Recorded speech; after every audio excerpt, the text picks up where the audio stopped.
Welcome to another episode of the Part-145 EASA training from Phoenix Way Academy. Hi, I'm Sarah. Hi, and I'm Sam.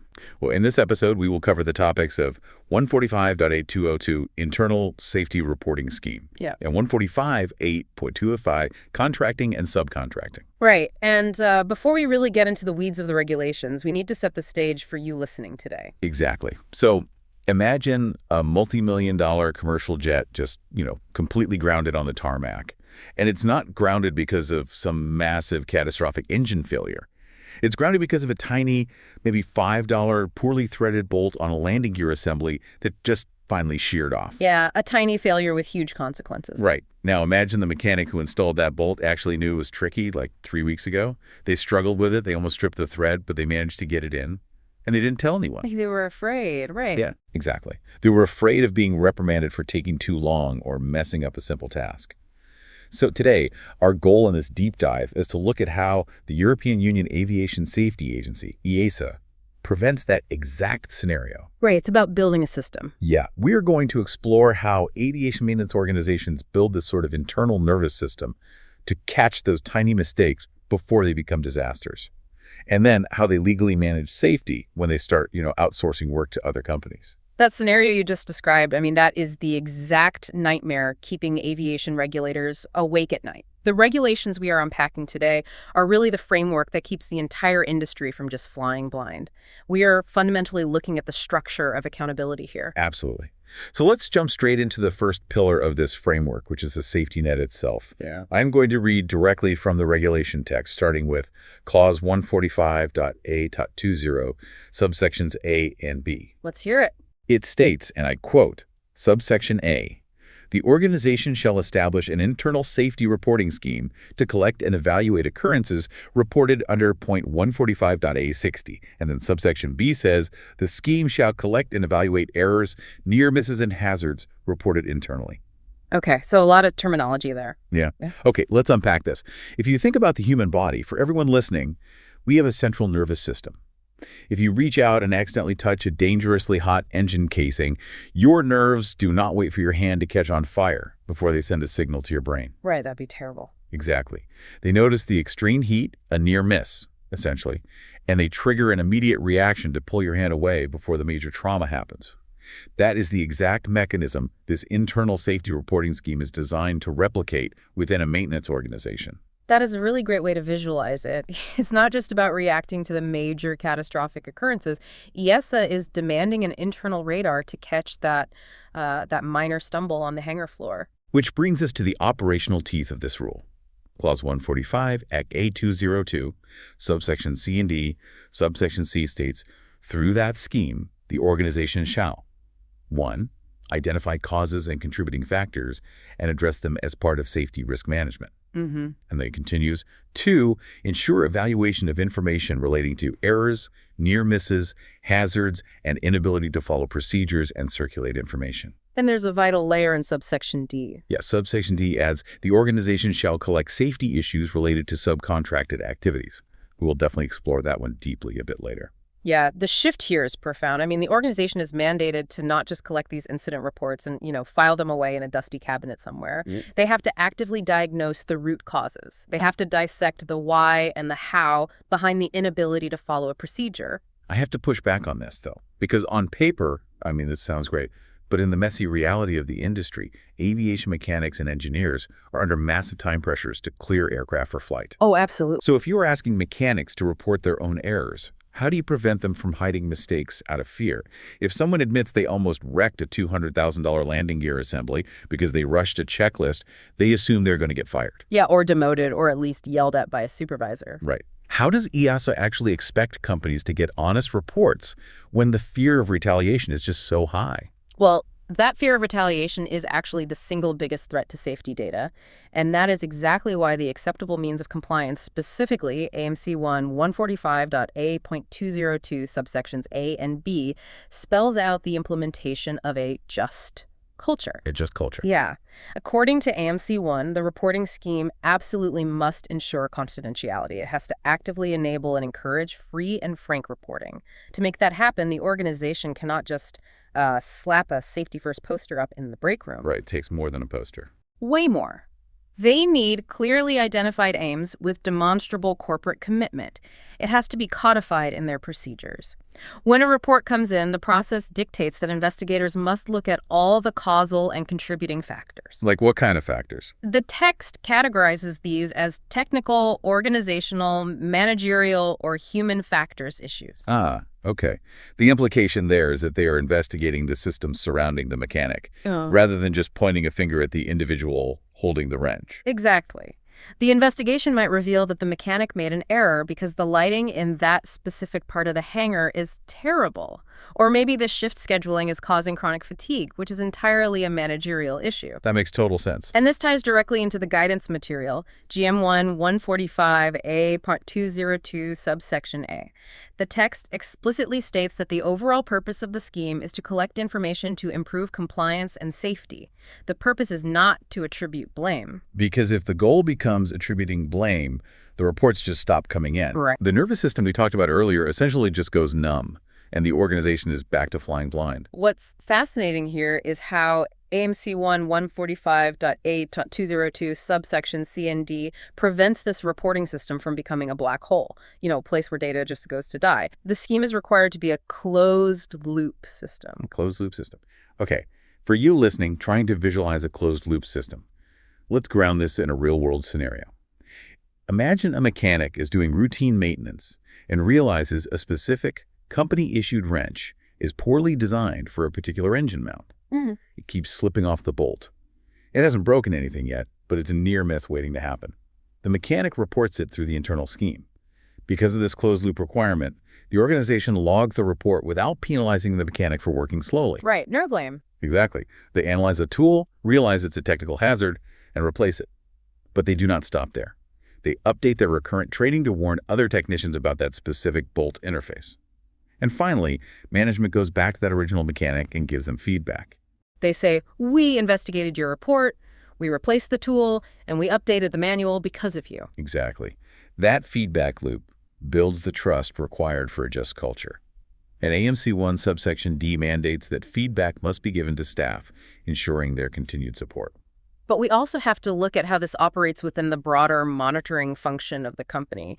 GM1-145.A.202, subsections B, C, D, and E provide that context. Subsection C points out that this scheme is an essential part of the overall monitoring function, specifically to identify instances where routine procedures have failed. So it is literally the safety net that catches whatever falls through the gaps of the standard daily checklist. Yes. And subsection D of the guidance material introduces a rule that seems administrative, but it's incredibly profound. It says all reports should be retained. Retaining all of them. Yeah, because the significance of such reports may only become obvious at a later date. Oh, wow. The power of historical data. I mean, a single report about a minor discrepancy on a flight control cable might seem like a bizarre one-off anomaly today. But if you retain it, and then 5 years from now you get 3 more reports about the exact same anomaly on the same aircraft type, suddenly you have a data trend pointing to a systemic failure. Exactly. If you threw that first report away because it seemed trivial, you would never see the pattern. Which is why subsection E concludes that the collection and analysis of timely, accurate data allows the organization to react and take necessary action. You simply cannot react to a trend you did not record. Well said. Okay, to summarize this first section, the internal safety reporting scheme under 145.A.202 is not a disciplinary tool. It is a blame-free, closed-loop recycling center for safety data. It takes in errors, near misses, and hazards, processes them through risk management and training, and outputs a safer environment to prevent future failures. But moving beyond the internal environment brings up a really critical vulnerability. Yeah, it does. We've established this perfect closed-loop, just culture inside your own hangar. Yeah. You control your managers, your training, your tools. But the reality of modern aviation is that no one does everything in-house anymore. Not at all. The moment you hand a specialized component off to an external company, your internal reporting system goes blind. So how does EASA force you to extend that safety net across company lines? That brings us right into the legal and operational complexities of Clause 145.A.205. Exactly. This is where the boundaries of accountability get severely tested. Let's read the core regulation aloud. Clause 145.A.205, Regulation EU 2021-1963, subsections A and B. Go for it. Subsection A states, The organization shall ensure when contracting or subcontracting: 1. Maintenance conforms to requirements. 2. Aviation safety hazard is considered. And then subsection B adds, subcontracted organization shall work under scope of approval of subcontracting organization. Okay. Here's where it gets really interesting, because the wording there is incredibly precise. We have two very similar words: contracting and subcontracting. Right, and GM2 145.8 Part 205 breaks down the massive conceptual difference between those two terms. I mean, it fundamentally changes where the legal responsibility sits and how the safety management system actually applies. Let's use an analogy for you listening to make the mechanics of this crystal clear. Let's look at subcontracting first. Imagine you own a high-end auto repair shop. You get overwhelmed with work, so you hire a freelance mechanic to come into your physical shop. They use your tools, they follow your specific repair manuals, and they work under your business license. If that freelancer messes up a brake job, the customer sues your shop. You take the fall because they were working under your umbrella. That aligns perfectly with GM2 145.A.205 subsection A. When EASA says subcontracting maintenance, they mean the third party works under the maintenance organization's management system. The responsibility remains entirely with the primary Part 145 organization. They are effectively an extension of your own team. Exactly. The maintenance is going to be released under the approval of that primary organization. The subcontractor is quite literally working under your scope of approval. Okay, so that is subcontracting. Now, contracting is a completely different legal mechanism. Using our auto shop analogy again, contracting is when a customer brings you a car with a shattered windshield, and you say, "I don't do glass." Right. So you send the car down the street to an independent, fully licensed auto glass specialist. They install the windshield in their own shop using their own manuals, and they sign the warranty with their own name under their own license. If the glass leaks, the customer holds the glass specialist accountable. And GM2 145.A.205 subsection B defines contracting maintenance exactly like that. It means contracting to another maintenance organization which will release the maintenance under its own approval. The primary Part 145 organization transfers the responsibility for the release of those specific tasks to that second organization. There is a very important caveat there, though. Yeah, contracting is only allowed when the requester of the maintenance permits it. The aircraft owner or the operator has to legally permit you to pass that work onto another approved facility. And the subsection C of GM2 just clarifies this difference plainly. In case A, the subcontracted organization works under the approval of the contracting organization. In case B, the contracted organization works under its own approval. But the guidance material for this section lays a massive trap that a lot of organizations fall into. What kind of trap? They think that because they contracted the work out and the external specialist is using their own EASA approval, the primary organization can just, wash their hands of it and look away. But GM1 145.A.205 shatters that illusion of outsourced responsibility. So how does the regulation enforce that oversight? Because if they have their own license, wouldn't they handle their own safety? You would think so, but look at GM1 145.8.205 subsection A. It states that the Part 145 organization is responsible for ensuring that all subcontracted activities are subject to hazard identification, risk management, and compliance monitoring. Okay, so you still have to monitor them. Yeah, and subsection B expands on this heavily. The Part 145 organization is responsible for identifying hazards from complex maintenance arrangements. The compliance monitoring function must actually check that the contracted organization's approval covers the specific contracted activities. Oh, so you cannot just assume their license is valid for the exact component you sent them. You actually have to verify it. Exactly. You have to check their paperwork. Because we are talking about the historical dangers of complex, multi-layered maintenance arrangements here. Think back to the tragic crash of ValuJet Flight 592 in the 1990s. That's a perfect tragic example. That disaster was fundamentally rooted in a complex chain of outsourced maintenance. The airline hired a contractor, who then hired a subcontractor to handle chemical oxygen generators. The subcontractors lacked the proper training and safety caps, improperly packed the hazardous generators, and loaded them into the cargo hold, causing a catastrophic fire. That is the exact nightmare EASA is trying to prevent here. When Company A contracts Company B, who subcontracts Company C, the hazards hide in the interfaces between those companies. The interfaces are where communication drops, assumptions are made, and safety nets just fail.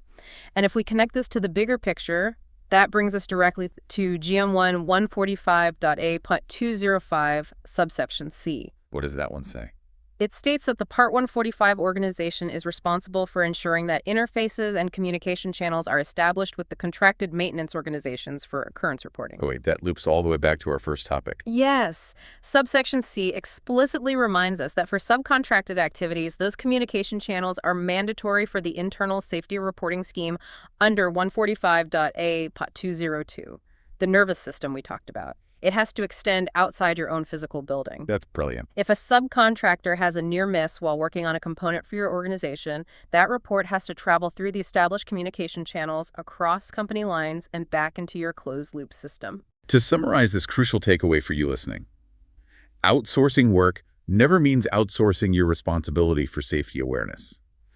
Whether the people doing the work are operating under your approval as a subcontractor or under their own approval as a contracted specialist, the communication channels for safety reporting must remain wide open. Absolutely. You are still the architect of the safety environment for that aircraft, no matter whose hangar the part is sitting in. The responsibility for the aircraft's safety cannot be fragmented, even if the labor is. Right. And before we finish up, I really want to leave you listening with something to think about regarding how these two distinct regulations interact. Let's hear it. Imagine how retaining those seemingly trivial minor reports from Clause 145.A.202 over the years, the data that feels completely insignificant in the moment, could eventually become the ultimate map for identifying unseen catastrophic hazards when you are dealing with the highly complex, multi-layered subcontracting networks we just discussed under Clause 145.A.205. Wow, yeah. Safety isn't just about the work right in front of you on the hangar floor today. It's about having the vision to connect the historical dots across entirely different companies and across years of data to prevent an accident that hasn't even happened yet. That's a wrap on our final EASA Part 145 episode. We'll keep exploring all EASA regulations here, so stay with us and enjoy the journey ahead. For even more trending aviation content, check out our YouTube channel, Phoenix Way Academy. Take care and goodbye.